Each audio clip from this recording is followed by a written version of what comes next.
Comment cuisiner un cochon? Les personnages. Le grand méchant loup, le petit cochon, Barnabé, Edgar et Justin. L'histoire se passe dans la maison du loup. Comment cuisiner un cochon? Chapitre 1. Le grand méchant loup est tout content. Il en ronronne de plaisir. Qu'y a-t-il au fond de son baluchon? Un petit cochon bien rond. Le loup va se régaler. Rien n'est aussi bon qu'un petit cochon. Arrivé chez lui, le loup farfouille dans ses casseroles. Sapristi, comment vais-je cuisiner ce cochonnet? On frappe à la porte. Toc, toc, toc. Bonjour, c'est Edgar le renard. Tu tombes à pic, dit le loup. Connais-tu une recette pour cuisiner un petit cochon? Prépare un bouillon, ce ne sera pas long.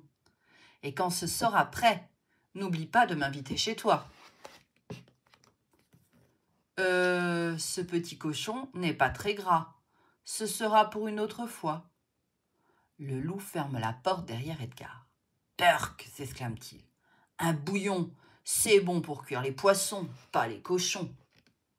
On frappe à la porte. Toc, toc, toc. Salut, c'est Justin l'ours brun. Ça sent bon dans le coin. C'est un petit cochon, dit le loup. Sais-tu comment le cuisiner? Tu devrais le faire griller, et si tu veux, je peux t'aider à le manger. Merci bien, dit le loup. Je me passerai de ton aide. Et pan, il claque la porte au nez de Justin.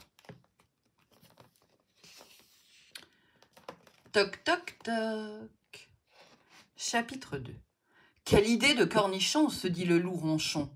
Griller un cochon, c'est beaucoup trop long. On frappe à la fenêtre.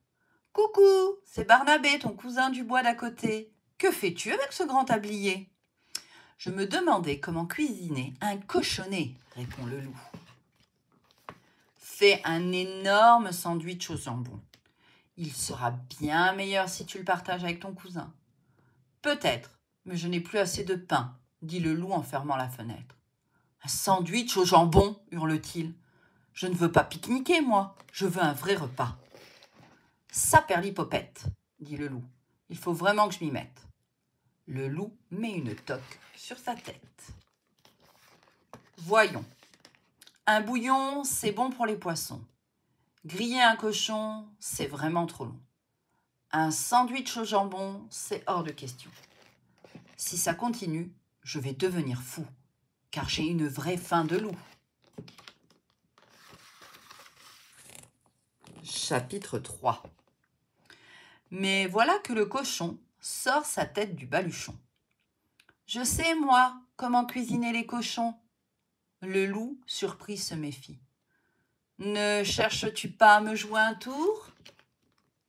Pas du tout, répond le cochon. Quitte à être mangé, autant être bien cuisiné. Fais donc des pieds de cochon panés avec des frites. Il faut juste des pommes de terre bien coupées, des biscottes écrasées et bien sûr une bonne friture. Mis en appétit, le loup prépare les frites, puis il affûte son couteau. Ouh là là, s'écrie le petit cochon, tu vas me massacrer. On ne coupe pas un cochon comme un saucisson. Je vais chercher le boucher, lui sait comment me découper. Je ferai vite, mais toi, surveille les frites. Le loup a attendu longtemps le retour du petit cochon. Mais le cochon n'est jamais revenu. Il a pris ses pattes à son cou pour échapper au loup.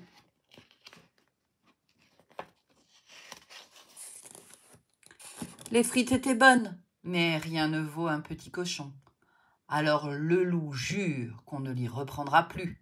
La prochaine fois, c'est moi qui irai chercher le boucher, et c'est le cochon qui surveillera les frites.